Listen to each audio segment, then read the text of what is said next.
के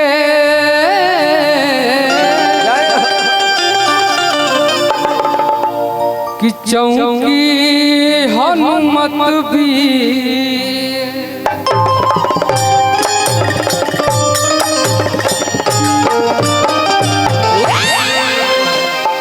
कि हथवा में ले ले ले धवल पहाड़ हो भूलैया जानी हमनी के वीर हनुमान हो। लेकिन भिखारी भैया चाहे राजन भैया एगो गीत आप लोग हमेशा मंच पे जरूर उसे शुरुआत करत होगे कहीं कहीं, लेकिन ये तो जरूर सुन ले होगे कि जो कि प्रेम गली में कि आया ही नहीं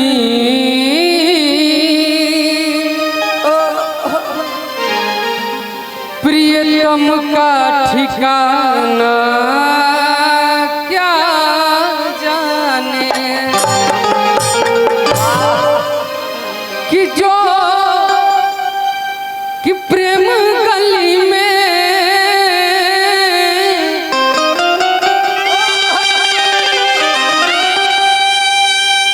आया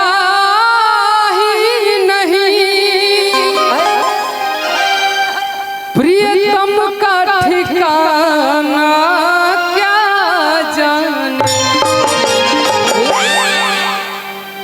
कि जिसने कभी प्रेम किया ही नहीं वो प्रेम निभाना क्या जाने। लेकिन एगो लड़का कहा था अरे केहू चारो धाम अरे का जाई घर के देवी के मानल ना तब कि जे अरे माई के आचरा में माई के आचरा में सुतल ना माई के महिमा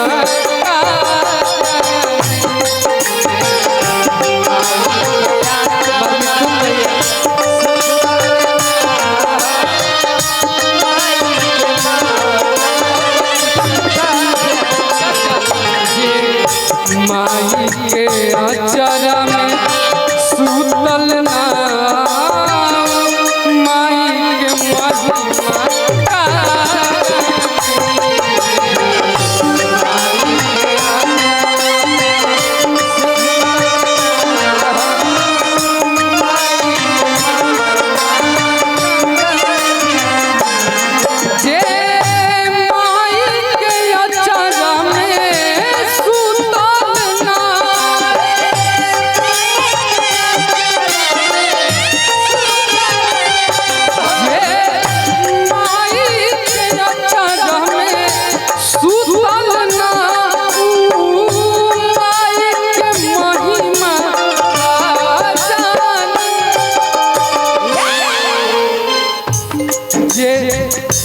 माई के गोदिया में खेलल ना जे माई के गोदिया में खेलल ना माई के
चाचा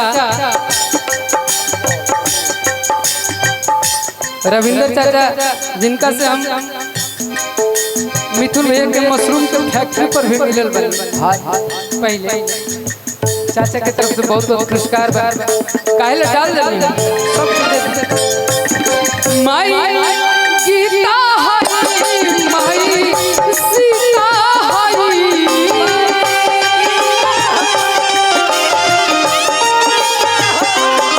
माई गीता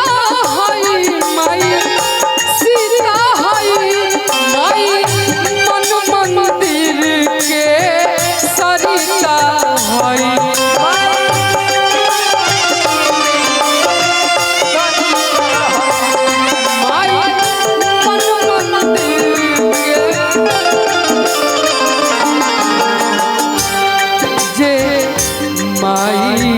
ममता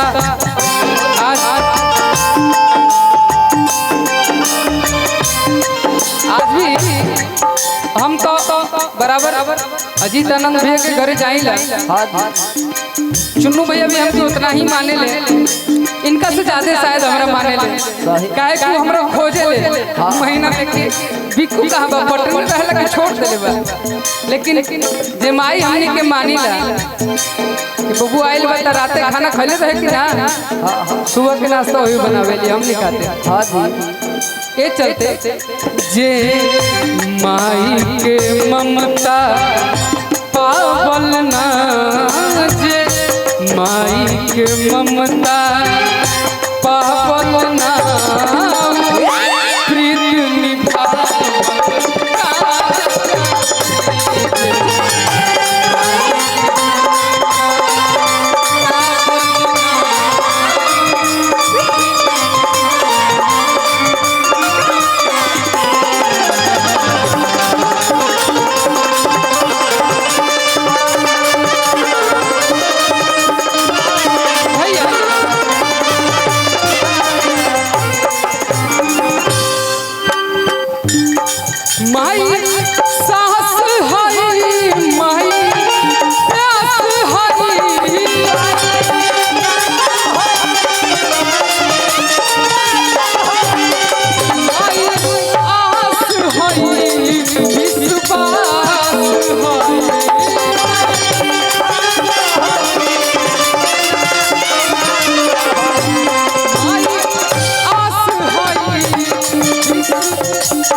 माई के गोदिया में सुतल ना माई के महिमा का जानी चाहे को ताली बजा दे तो लगे कि ना